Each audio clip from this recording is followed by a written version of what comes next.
to Leaders of Tomorrow, India's only daily television platform for small businesses. We bring you the right information to empower you, the SME entrepreneur. Tonight on this special show, Broadcast One presents Disruptors, two of India's most innovative companies. First up in focus is GlobalLogic. On the other side of a short break, Legrand is on our radar tonight.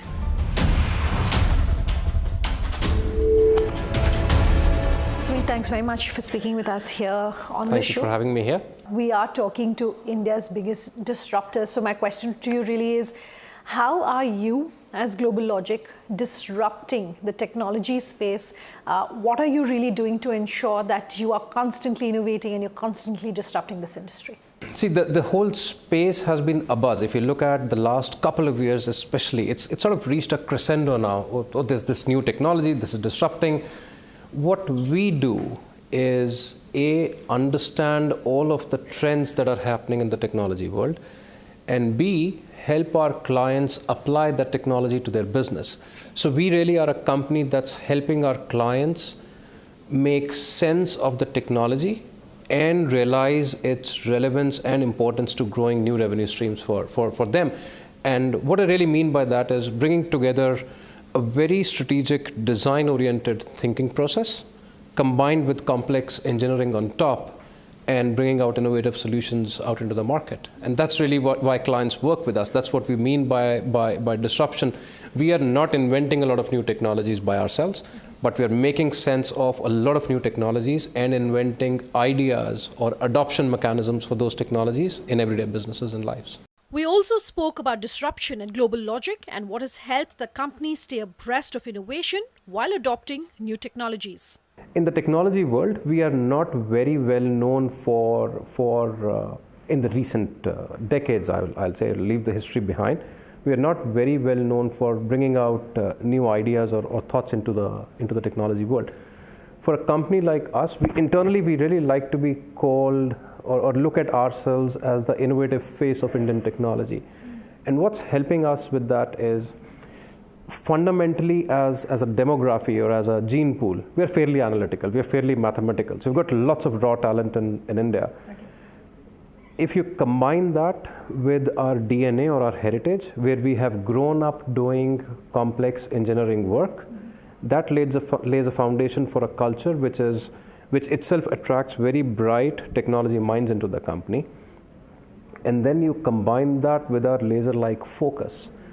Because we are an engineering services firm, it is important for us to be at that cutting edge all the while. So there's a culture, there's an inherent psyche in the company, which is what's next, imagine next, think about this, this is already applied. So we really look at our technology prowess on three different time horizons, if you will.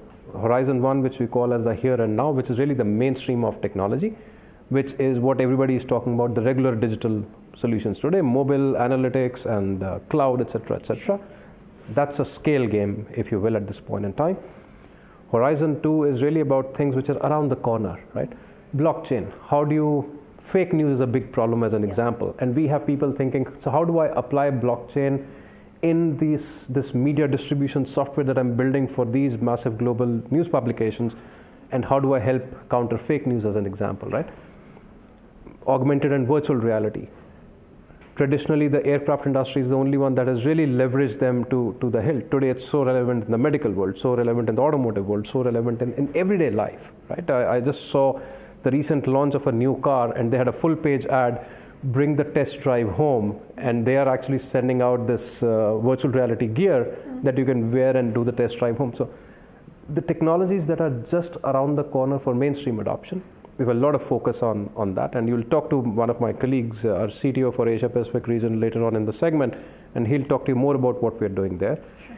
And then there is Horizon 3, where really the research is happening today, quantum computers, DNA-based storage, etc., where we keep a track of those things and really think about, as they start to move to Horizon 2, what would we need to do about them.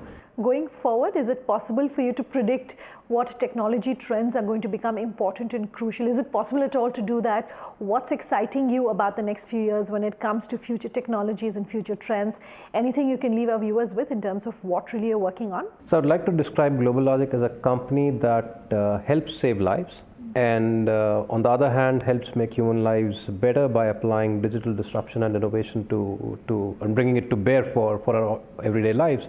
M&A for us is not for reasons of revenue accrual. M&A for us is either for building credibility or for building new capability quickly.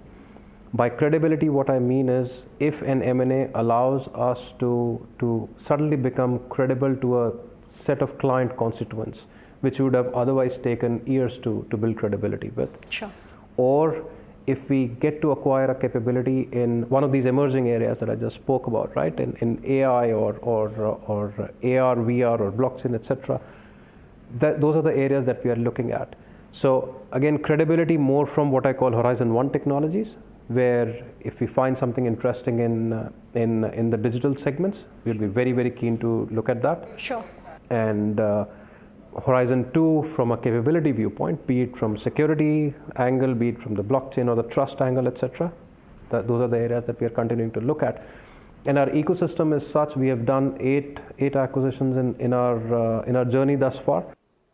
6 of those entrepreneurs are still working with GlobalLogic. They still find this environment conducive to satisfying their entrepreneurial hunger or the trust. The only 2 who are not working with us anymore are the ones who retired from the company a couple of years ago. So it's a very, very conducive, welcoming ecosystem where M&A really means you get integrated into the family and you still get to do your thing. You are very closely associated and you're a part of industry body NASSCOM, and I'm sure you're aware that NASSCOM has said that only 1 out of every 4 students who's coming out of colleges today has the requisite skill sets for the jobs for which they're being hired. So this is really a 2-part question to understand from you. 1, what are you doing about finding that right talent, because you're talking future technologies? And 2, how are you as a leader perhaps constantly educating yourself and constantly learning as well? Our thinking or our thrust continues to be hire for attitude, train for skill. Skilling, unskilling yourself or reskilling yourself is that attitude or that mindset, the ability or capability to adopt and adapt with a changing environment around you is what we look for. The rest of the stuff, yes, somebody needs to be taught on how to work with machine learning. The mathematics is still the same as it was in the 60s or the 70s. Yes, it has evolved, but the fundamental principles are the same. Those things can be taught and dealt with. So and I'll say this again, right? It's the ability to learn, unlearn, relearn. That's what we look for. Rest is easy. All right, Sumit, thanks very much for your time. Thank you, Sandra.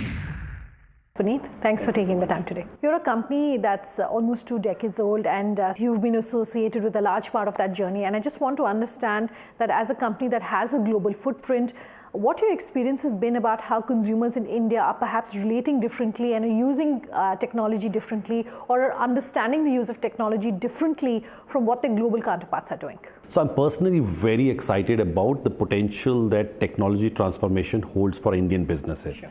I think being an Indian, I can sort of see a fundamental difference in how our mind works as opposed to a Western mind. We do not love structure a lot. Sure. Okay, there is this fun with a little bit of chaos in what we do. Our mind instinctively looks for those non-linearities, and therefore I think there is huge opportunity in the way an Indian CEO looks at business today and looks at the potential tomorrow, and can be inspired by the step change in competitive dynamics using technology. What do you think is really helping you innovate and disrupt in your industry?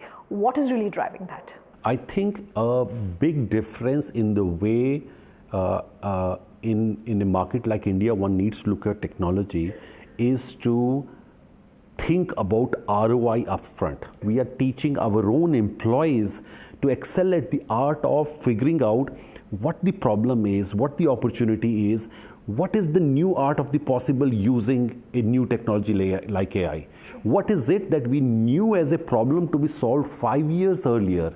But today, because of the way the ecosystem has evolved, you can cost effectively solve that problem. I think without any doubt, it's a complex problem that the industry is dealing with. And somebody like GlobalLogic that prides itself in working with the complex dimensions of the engineering that is required, our need or demand on the talent is very high.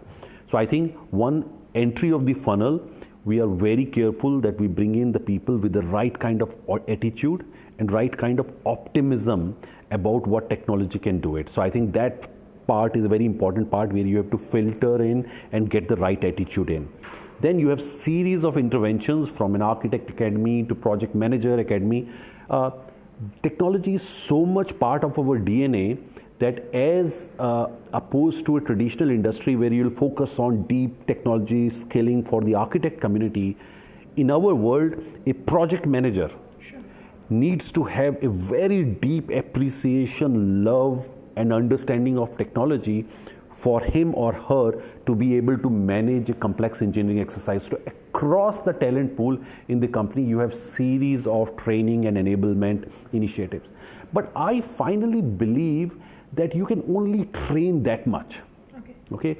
I think the true potential is not to really build great technologists, but to build great innovators. A great innovator is somebody who is sort of sitting, having a conversation, looks at a problem, and then ideas start popping in your mind that this is how I can potentially use blockchain or AI or immersive experience to solve the problem. That mind that's constantly seeking problems to solve, that entrepreneurial sort of urge that there is a vacuum here because of the problem that I'm observing and this is how I can solve it, I think that is very central. Great. Thanks for taking the time today to speak to us, Puneet. Thank you.